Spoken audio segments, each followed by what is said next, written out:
আসুন। ওনাদেরকে তো ঠিক চিনতে পারলাম না। ইনার আমার আব্বা মা। এই রাস্তা দিয়ে যাচ্ছিলাম, তোমার আব্বার কথা বলতে আব্বা মা দেখতে চাইলো, তাই নিয়ে চলে আসলাম। খুব ভালো করেছেন, আসুন ঘরে এসে বসুন। তোমাকে খুব চেনা চেনা লাগছে। তোমার নাম কি সেলিম? হ্যাঁ। আরে আমাকে চিনতে পারছিস না? আমি সোহেল রে। মনে আছে একসঙ্গে ব্যাঙ্গালোরে কাজ করতাম, তুই আমাকে বেয়াই বলে ডাকতি। হ্যাঁ মনে পড়েছে। ভালো আছিস ভাই? হ্যাঁ আমি ভালো আছি। তাহলে এটা তোর মেয়ে? হ্যাঁ। এই দেখ, এটা আমার ছেলে। তোর ছেলেকে আমি ভালো করে চিনি। সেদিন রাতে যদি ও না থাকতো না, তাহলে যে আমার কি হতো। আমার ছেলে ওরকমই, কারোর দুঃখ কষ্ট সহ্য করতে পারে না। আপনারা বসুন, আমি চা পানির ব্যবস্থা করি। হ্যালো। হ্যাঁ বলো। বলতেও কেমন লাগছে? তোমার কাছে কিছু টাকা হবে? বাড়িতে আত্মীয় এসেছে, একটা টাকাও নেই। হ্যাঁ আমি এক্ষুনি টাকা পাঠাচ্ছি।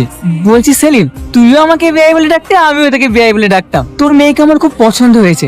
যদি তোর কোনো আপত্তি না থাকে, তোর মেয়েকে আমার বাড়ির বৌমা বানাতে চাই। আরে আপত্তি কেন হবে রে? আমার মেয়ে যে তোর বাড়ির বউ হবে, সেটা তো আমার মেয়ের সৌভাগ্য। মেয়েটাকে নিয়ে খুব দুশ্চিন্তায় ছিলাম রে। আজকের এই সুখের দিনে দুঃখের কথা বলবেন না ভাই। কি নিয়ে আলোচনা করছো মা? তোর বিয়ের ব্যাপারে। এই ভাইয়ের মেয়েকে আমাদের খুব পছন্দ হয়েছে, তাই ওর সাথে তোর বিয়ে ঠিক করলাম। শুভ কাজ আর দেরি করতে চাইনি, 10 দিনের মধ্যে তোর বিয়েটা সেরে ফেলতে চাই। আব্বা, তুমি হুট করে আমাকে না জেনে বিয়ে ঠিক করলে কেন? আমি বিয়ে করতে পারবো না। দেখ, ও আমার অনেক আগেকার বন্ধু, আর আমি ওকে কথা দিয়েছি ওর মেয়ের সাথে তোর বিয়ে দেবো। তাই বলে কি আমার মতামতের কোনো দাম নেই? দেখ মা, ওই ছেলেটা খুব ভালো। ওর সাথে তোর বিয়ে হলে তুই সুখে থাকবি। আমি জানি ও অনেক ভালো ছেলে, কিন্তু কোনো কিন্তু না। আমি যখন একবার কথা দিয়ে ফেলেছি, ওই মেয়ের সাথেই তোর বিয়ে হবে। ঠিক আছে, আমিও দেখছি তুমি ওই মেয়ের সঙ্গে আবার কি করে বিয়ে দাও। আমি আজকে তোমার সঙ্গে দেখা করতে চাই। আমার আব্বু অন্য একটা ছেলের সঙ্গে আমার বিয়ে ঠিক করেছে। হ্যাঁ, আমারও তো সেই একই কেস। আমার আব্বাও তো তার বন্ধুর মেয়ের সঙ্গে আমার বিয়ে ঠিক করেছে। তাহলে এখন কি হবে? চলো আজকে আমার রেজিস্ট্রি বিয়েটা করে ফেলি, তাহলে তো আমাদের আর অন্য জায়গায় বিয়ে দিতে পারছি না। কিন্তু কোনো কিন্তু না। আমি বহরমপুর রেজিস্ট্রি অফিসের সামনে দাঁড়িয়ে থাকবো, তুমি বিকাল 4টের সময় চলে আসবো। ঠিক আছে। কি ব্যাপার, ওই ছেলেটা এখানে কেন? নিশ্চয়ই আব্বা ওকে পাঠিয়েছে আমাকে গার্ড দেওয়ার জন্য। কি ব্যাপার, এই মেয়েটা এখানে? তাহলে কি আব্বা পিছু নিতে বলিয়েছে? কি করবো এখন? হ্যালো, তুমি কোথায়? আমি তো রেজিস্ট্রি অফিসের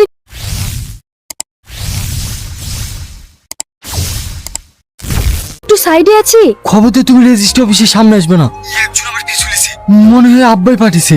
আমার আব্বা একজনকে পাঠিয়েছে, তাহলে কোনো উপায়? তুমি বাড়ি চলে যাও, আমি তোমাদের বাড়ি আসছি। তোমার আব্বাকে ভালোভাবে বোঝাবো, যদি না শুনে তোর গায়ে তোমার আব্বার পাও ধরবো। ঠিক আছে। তোমার বাড়ির লোকেশনটা আমার হোয়াটসঅ্যাপে সেন্ড করো। ঘুরি ফিরি একই জায়গায় কেন পাঠাচ্ছে? সেটা গুগল কি টাল হয়ে গেল নাকি? উল্টো পাল্টা লোকেশন দেখাচ্ছে। কি ব্যাপার, আপনি বাইরে দাঁড়িয়ে আছেন কেন? আপনার বাবা মাও তো এসেছে, ভিতরে আসুন। আব্বা মা কি জন্য এসছে? আপনার আর আমার বিয়েটা ক্যান্সেল করতে এসেছে। ঠিক আছে আমি আসছি। কি লোকেশন যে পাঠায়। হ্যালো, তুমি কোথায় আছো? আমি তোমার জন্য কখন থেকে বাইরে অপেক্ষা করছি, তাড়াতাড়ি এসো।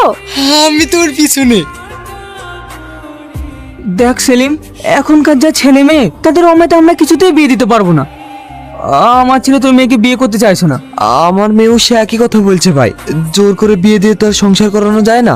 আমরা বন্ধু বন্ধু হয়ে থাকবো। বিয়ে হওয়াটা আর আমাদের কপালে নাই। আচ্ছা আব্বা, আমি রিয়াজকেই বিয়ে করব। হ্যাঁ আব্বা, আমি তুহিনাকে বিয়ে করব। তুই যে বললে একটা মেয়েকে ভালোবাসিস। আরে আব্বা, আমি ফোনে যে মেয়েটার সঙ্গে প্রেম করতাম, এই তো সেই মেয়ে। এসব তুই কি বলছিস? তোর কত সময় তোমার মাথা ব্যথা ঘুরিয়ে যাচ্ছে। থাক, তোমাকে আর মাথা গোলাতে হবে না। আজকাল ফোনের যুগ, কখন কি যে করবে ও তোমার মাথায় নেবে না। আর তাছাড়া ছেলে মেয়ে যখন রাজি হয়ে গেছে, কালকেই ওদের বিয়ে দিয়ে দেবো। বেন ঠিকই কথা বলেছে ভাই। তাহলে সেলিম, সত্যিকার তুই আমার বিয়ে হয়ে গেলি?